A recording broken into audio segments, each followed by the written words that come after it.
లక్నో నగరంలోనే కాదు, ఇప్పుడు శుభాంశు శుక్లా అనే పేరు దేశమంతటా మారుమోగిపోతుంది. గ్రూప్ కెప్టెన్ శుభాంశు శుక్లా గురువారం భారత కాలమానం ప్రకారం సాయంత్రం 5:30 గంటల ప్రాంతంలో అంతర్జాతీయ అంతరిక్ష కేంద్రంకు వెళ్లనున్నారు. ఐఎస్ఎస్కు వెళ్తున్న మొదటి భారతీయుడిగా చరిత్ర సృష్టించనున్నారు.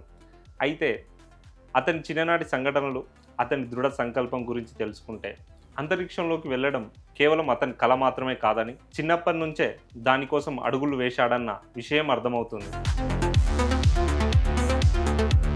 2021 డిసెంబర్లో శుభాంశు శుక్లా అక్క సుషీ శుక్లా పెళ్లి జరుగుతుంది.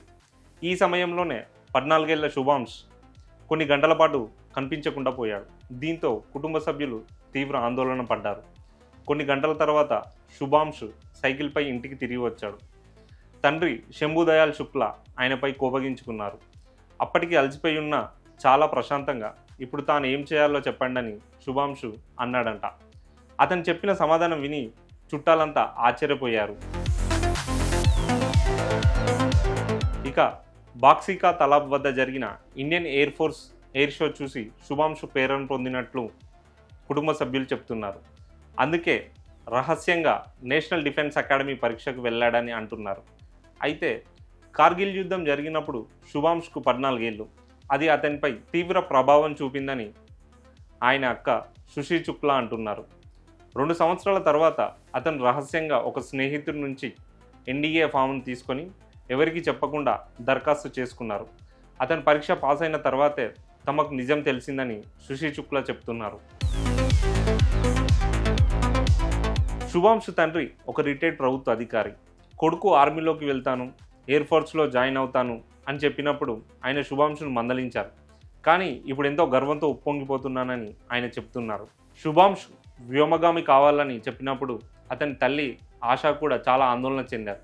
ఆమె అతన్ని భూమిపైనే ఉండాలని కోరారు. కానీ ఎన్డీఏ పరీక్ష విషయంలో లాగే శుభాంశు చెప్పకుండానే ఇస్రో గగన్యాన్ మిషన్కు శుభాంశు శుక్లా దరఖాస్తు చేసుకోవడం గమనార్హం.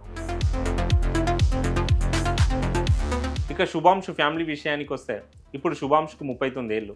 ఈయనకు 3 తోబుట్టువులు. అందరిలోకెల్లా ఇతడే చిన్నవాడు. ఈయన భార్య కామ్నా ఒక డెంటిస్ట్. వారికి కియాష్ అనే 6 ఏళ్ల కొడుకు కూడా ఉన్నాడు. వాళ్ళ కుటుంబం నుంచి సాయుధ దళాల్లో చేరిన మొదటి వ్యక్తి శుభాంశేనని ఆయన తండ్రి చెప్తున్నాడు. 2019 బాలాకోట్ వైమానిక దాడుల్లో శుభాంశు కూడా ఉన్నాడు. ఆ సమయంలో కుటుంబంతో కొన్ని రోజుల పాటు ఆయన మాట్లాడలేదు. చివరికి ఓ రోజు ఆయన వాళ్ళ అక్కకు ఫోన్ చేసి మాట్లాడారు. అప్పుడు ఆమె, "నువ్వు ఈ దాడిలో పాల్గొన్నావా?" అని అడిగింది. దానికి శుభాంశు, "వదిలేది ఇది, ఇంకేదైనా మాట్లాడుకుందామని" చాలా క్యాజువల్గా సమాధానం ఇచ్చాడని సుషీ శుక్లా గుర్తు చేసుకున్నారు. శుభాంశ్ 2006 జూన్లో ఐఏఎఫ్లో ఫైటర్ పైలట్గా చేరాడు.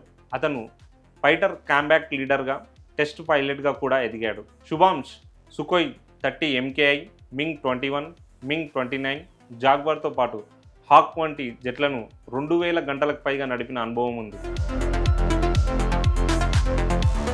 ఇలా ఎన్డీఏ నుంచి గగనయాన్ వరకు శుభాంశు ఎప్పుడూ వెనక్కి తగ్గలేదని, ఈ మిషన్ను కూడా విజయవంతంగా పూర్తి చేశాడని కుటుంబ సభ్యులు ధీమా వ్యక్తం చేస్తున్నారు. సో మనం కూడా భారత్ నుంచి మొదటిసారి ఐఏఎస్కు వెళ్తున్న శుభాంశు శుక్లాకు ఆల్ ది బెస్ట్ చెప్దాం.